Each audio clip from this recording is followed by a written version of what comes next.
ملي دفاع وزارت د دفاعي ځواکونو دپاره نوی پوځي یونیفورم اعلان کړ.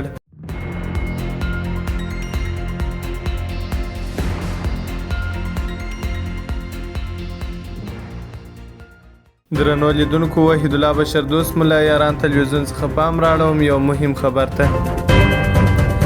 د افغانستان اسلامي امارت ملي دفاع وزارت نن د مشرتابه له لوري نوی ټاکل شوی پوځي یونیفورم په رسمي ډول د خپلو ځواکونو، کومنډو، سرحدي ځواک او ملي اسلامي اردو دپاره اعلان کړ.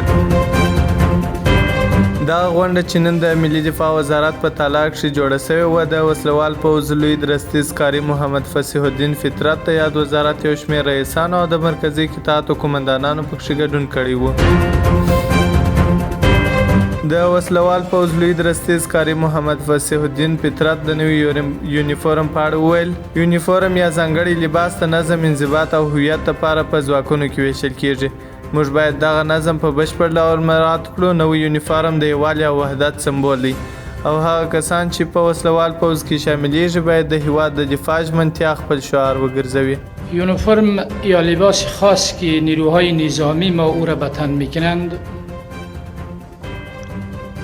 چیزی دیگری نیست به جز ای که نشان دهنده نظم و انضباط اردوی اسلامی ماست،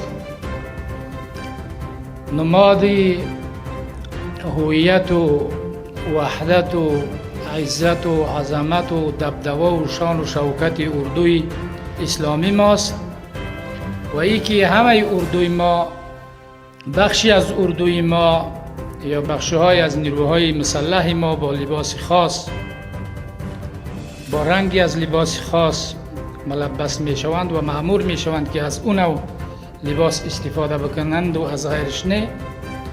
این ارزش امو اردوی اسلامی را منعکس میکنه و نمایان میکنه.